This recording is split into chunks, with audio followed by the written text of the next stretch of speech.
Hi, my name is Renae Williams, and I am the founder and CEO of CoCoBella Natural. I believe that a woman's self esteem is directly connected to her hair. CoCoBella Natural is a natural hair care line that encourages women to regain their self esteem, self image, self worth, and their confidence, starting with their hair. If you can teach a woman to love her hair and take care of her hair, then you can teach her to love herself. So I'm here to answer just a few questions that was asked of me, so bear with me. Question number one.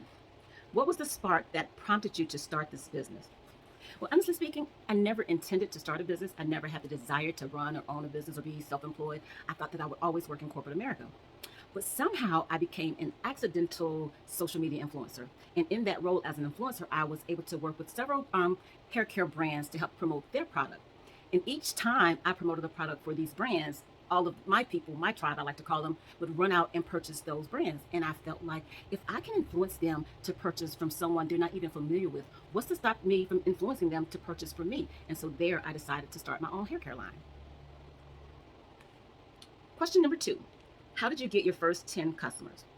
Well, several years prior to even starting a hair care line, I established a natural hair support group on Facebook.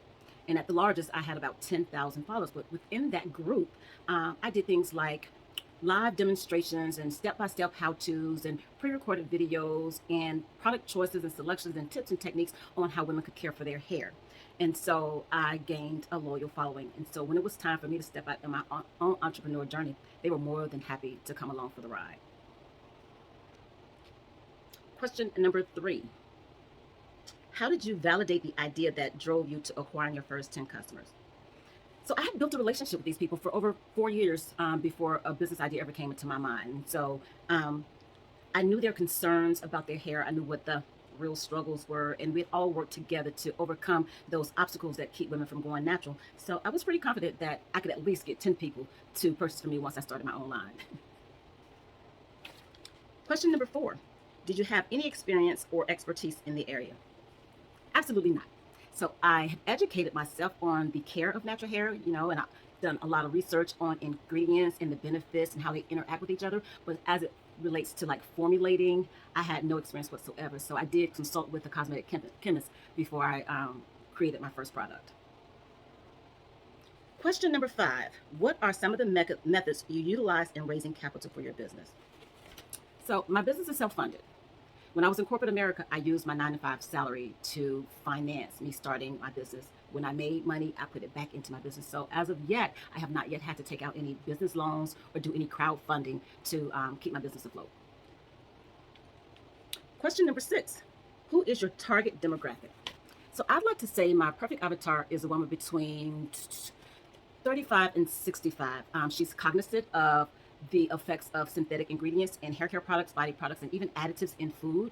And although she's very, very busy, she still dedicates and devotes some time for self-care. And so self-care could be, just taking a few hours out of your day to do your hair. So CoCoBella Natural has curated a 3-step program for you to get in and out, get your hair done, so you don't spend your whole day doing your hair.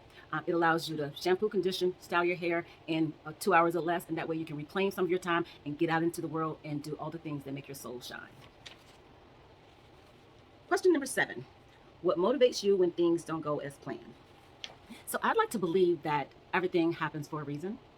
And so when things don't go as planned, I just assume that there must be a more efficient way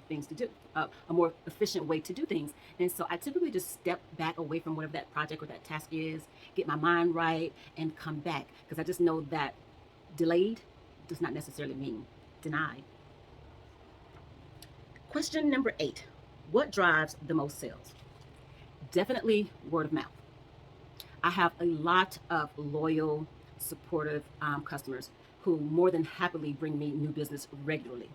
But also, I show up in the world as myself, and people like that because I believe that people don't necessarily just buy from you because you have the best cars or the best TVs. I think people support and purchase from people that they like.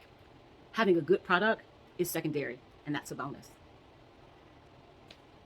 Number 9, what is the most rewarding aspect of running a business? Helping others. I am a fixer and a nurturer by nature.